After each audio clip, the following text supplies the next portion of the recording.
and give it onto a mobile phone, there should be a genuine apprehension that the person is likely to commit a crime and seize all infringing articles without warrant or copies of the work.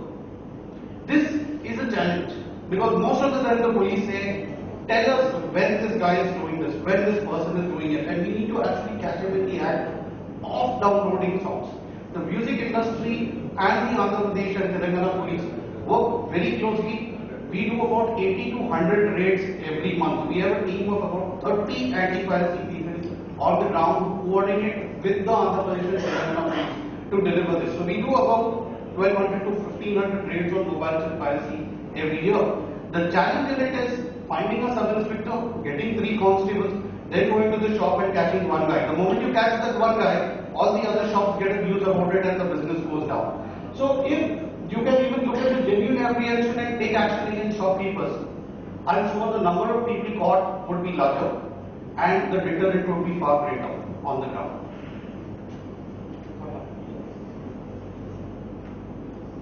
Okay, and now let us look at section 51, which all of you all again must be aware of. It is when any person without a license granted by the owner of copyright or the registrar of copyright, there is only 2 ways any person can use copyrighted material. He needs a permission from the copyright owner or he needs an exemption from the registrar of copyright. There is no third method that he can do it on. Either he needs to get it, the third method is he has to go to court and get a court order and say that he can do this. But under the Copyright Act, without a license granted to the copyright owner or the registrar of copyright, he does anything. The exclusive right to do which by this act has been conferred upon the owner. That means section 14, what you looked at, where the rights have been decided. So it is anything, the exclusive right to do by which this act has been conferred upon the owner is deemed to be an infringement. A number of times, shopkeepers turn around and say, I do not know what the boy in my shop was doing. You know, the boy in my shop was actually selling songs. I am not aware of what is happening, even to the computers of mine. And section 51A2 covers that. And it says, permits for profit any place to be used for the communication of the work where such a work constitutes an infringement of copyright. So if there is a shopkeeper if there's a boy caught in the shop doing it, please do not pick up just the boy. Please pick up the owner of the shop because he is profiting from it. And section 51A2 does not permit that to happen. What is mobile chip piracy? Mobile chip piracy, as you simply know, is an illegal transfer to the mobile phone. It can be done using data cables, memory cards, Bluetooth, IRDA, Wi-Fi. There are various technologies to do it. But our focus is going to be on data cables and memory cards. Shopkeepers downloading illegal songs onto a mobile phone. That's the area of interest that we expect police support from. And if you look at it now, vis-a-vis the sections that we told you, section 14 deals with it, which talks of musical works and to reproduce the work in any material form, including the storing of it on an by electronics means. And 48 talks of to make any sound recording embodying it. So this is where the rights come through. And if you look at section 51, it says without a license granted by the owner, does anything, the exclusive right to do by this act has been conferred upon the owner of copyright. So if you're looking at an infringement of copyright, if you remember section 13 and section 51, I'm sure you will be able to register cases on copyright. Why is this so easy? You must understand whether copyright, although is digital piracy, why is it similar to physical piracy. My grandfather listened to music on an LP. My father listened to music on a cassette. I listen to music on a CD. But the generation next is going to listen to music on a mobile chip. They are all physical devices. The device is reduced, but they are all physical devices.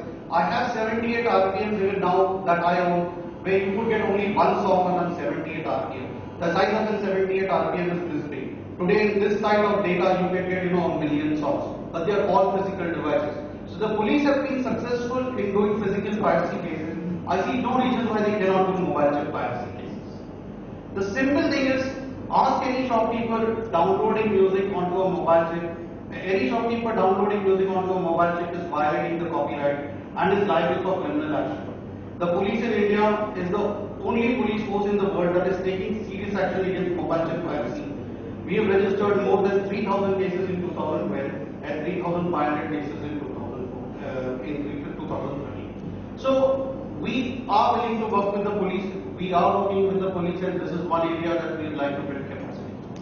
How do you check for piracy in a computer? Most of you will say, how do I know what is in the computer? The moment you pick on the computer, just switch it on, go to search and type for music, just type star.wave, star.mp3, star.rm. If you can type these three words, you will find all the music files that are there. And then if you look at section 14 and section 51, you have a case that you can actually register. And if you want to look at videos, which the movie industry, a number of people have videos, movies lying out there, you just look at video and type star.avi, star.mp4, star.3gp, star.mpeg, star.move or star.gov. If you can remember just these 5 or 6 words and you can search a computer, you will find evidence in it that shows there. And if you are able to prove in the court that this computer belongs to a person and he's got illegal content on it, I can assure you will have a good chance of getting a conviction for that case. Because then he has to explain what he was doing with so much of content on his machine. What did the Indian music industry do to deal with it? We have actually started a body known as MMX, Mobile Music Exchange. Because most of the police people came back to us and said, you're catching an 18 to 25-year-old boy, putting him in jail, he doesn't have any other career, why are you ruining his life? So we actually said, what do we do to change the whole system? We created something known as MMX, which is Mobile Music Exchange, where we allow the shopkeeper to take a license and do this business legitimately. So we tell him, come forward, we know what you're doing is correct, but here we're going to have an advocacy program, we're going to have marketing officers who come and talk to you and tell you take a license and do this business. Incidentally, that business was also first launched anywhere in the world in the state of Andhra Pradesh. It was launched in Hyderabad, Guntur and Vizag. So that was our starting point of this activity. We have learned from that experience, now we do it in various parts of the country. And why did we do it? We did it because mobile phones is the largest, India is one of the largest base of mobile phones. The price of the mobile phone is between $24 to about $130, that is what you look at. And 80% of mobile phone owners have prepaid connections. And what does this mean is people are working on 20 rupees call time, 40 rupees call time. So people are very sensitive to the money that they spend on using a mobile phone. Someone who puts a 20 rupee talk time and is not going to buy a song from Airtel at 30 rupees. So we actually needed to find a model that gave him songs that come to him at a cheaper rate. And that is what MMX actually did. We sold it in kilos rather than selling it on per unit basis. And hence most of these consumers were looking for cheap music. Most mobile shop owners were offering this cheap music as a value addition and customers buying a mobile phone. The Indian music industry launched MMX, an initiative to curb mobile chip piracy in the year 2009. We built a model for the industry, by the industry.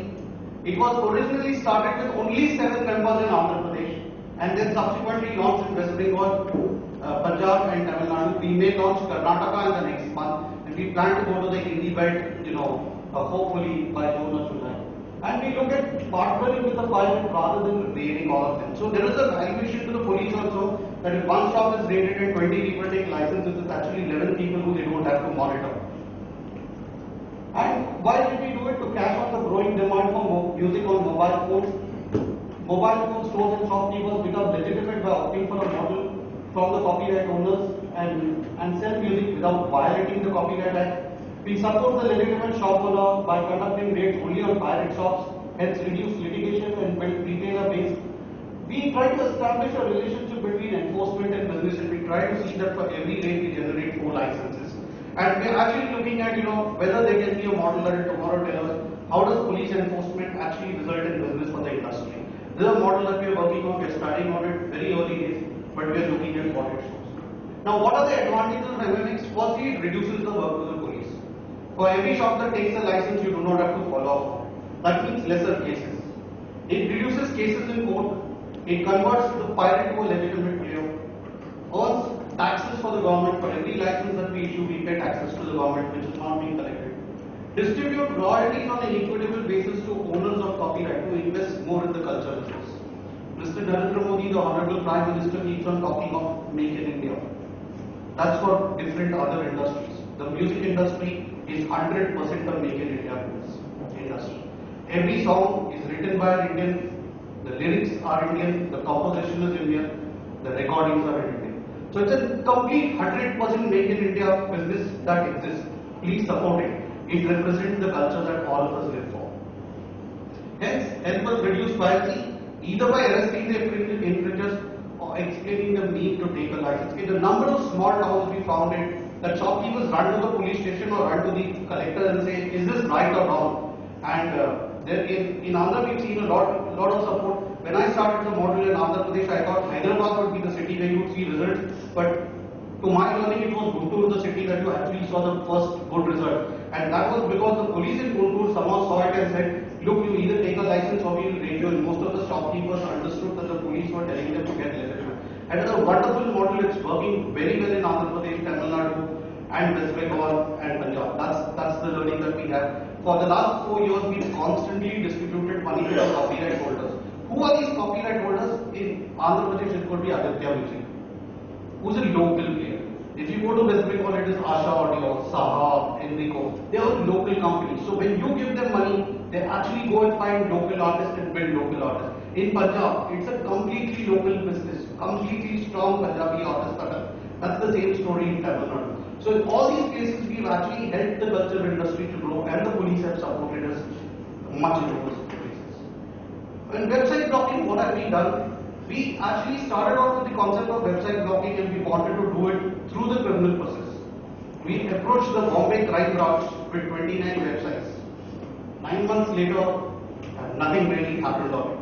The police were not able to find out where the sites were or what were able to figure out how we take action against this person. And when we saw that we were getting no results, we actually moved from Bombay to Calcutta, and we obtained a website order blocking for only one site. The name of the site was songs.pk. That was the first site that we blocked. And about a month later, we blocked another 104 sites, and a year later, we blocked about 200 sites. So we blocked about 304 sites. I must tell you that we are a part of a body known as the International Federation of Phonographic Industries, which is the IFPI, which looks at all the music industry bodies across the world. And what the IMI has blocked, all the other countries together have not blocked 300 sites. So it tells you that you can get blocking for sites in this country, and then you can enforce that blocking on the ground. We can only ask you to support the IMI, take action against mobile chip pirates. If we ever come with you with a case for website blocking, or going after peer media networks, or going after Google someday, please support us. Thank you.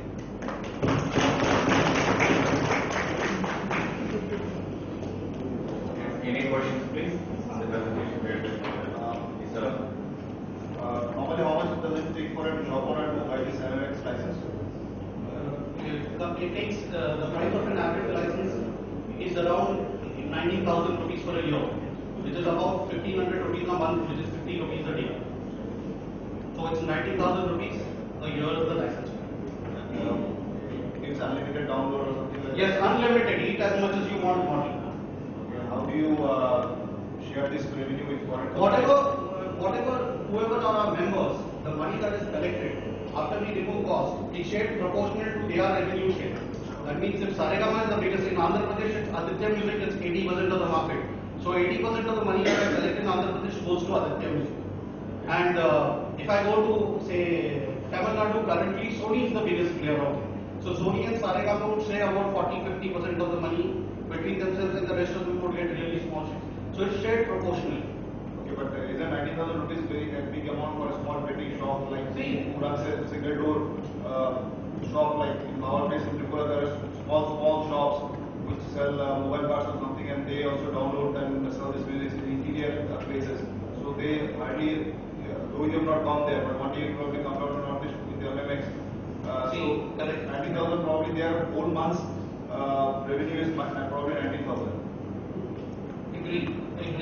I agree with you that there will be shops that are actually unable to pay 19,000, but those are not the shops that we are looking at. We are still looking at the lower, the low end hanging fruits, which would be Banjara Hills, which would be the main streets of towns, where people can actually afford to take a 90,000 rupee license. We also do bulk licensing, but that is when or you have remote town licensing schemes that we have, but that's done on a one-off basis. They are not rates that I can discuss on the board or the ground. But in case you come back and say my village is really a very poor village, or it's Naxalite infested, like, or the person who's running the shop is physically challenged, I rather than convert him and make him my partner, than actually fight him and make the police also want to fight him. Let the police do whatever they want. We find a way to give him a license and move on. So if any of you have an issue like that, saying that this is really a troublesome area, please call up to me, or we have 30 plus 30, 60 people on the ground in Andhra Pradesh and Telangana. You can talk to any one of them and they will get back to me and we'll give you a report.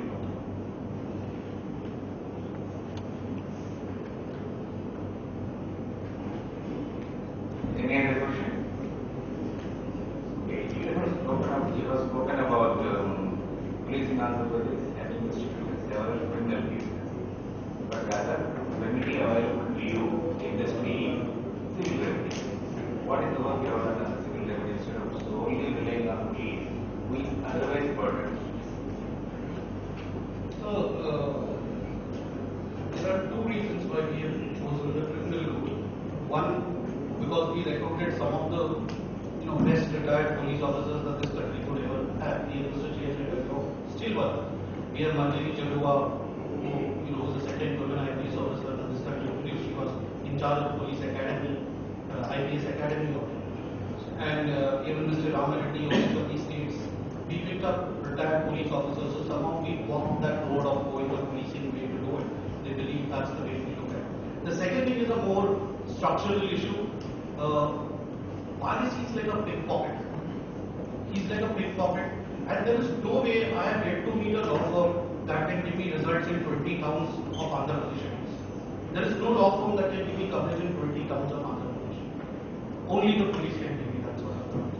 Hence, for mobile chip piracy and physical piracy, I am forced, or there is no other alternative but to continue with the physical piracy route. For internet piracy, we have chosen the civil remedy route, and we have been civil remedies. So that's the two reasons why we continue with criminal remedies rather than civil remedies and physical piracy.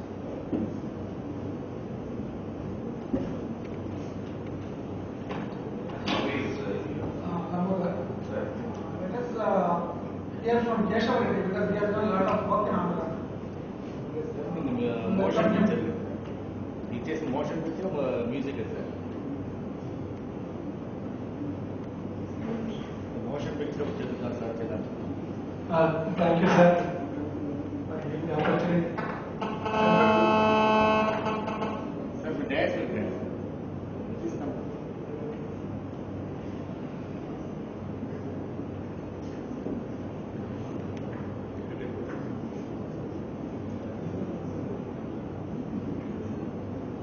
Good afternoon to everybody. Thank you, sir, for the opportunity.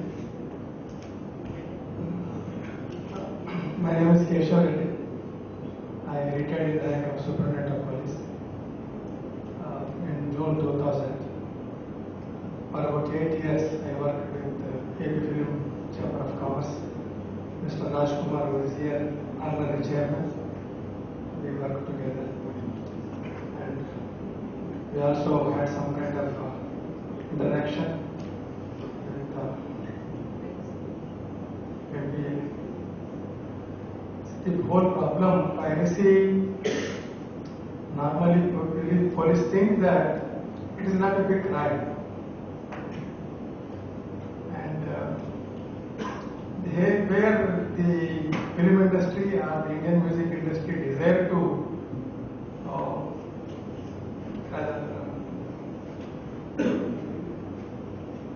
bring it to the notice of the police officers that this considered also is an offence and equally serious offence.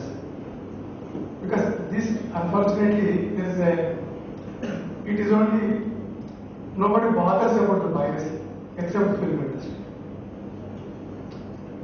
Some time ago, about 4 years ago, there was a workshop like held in Nalsar, and then Additional DG CID was the chief guest there, and Professor Madabhush Sridhar, now Commissioner Information, I think Government of India, he was there as a registrar, he was professor.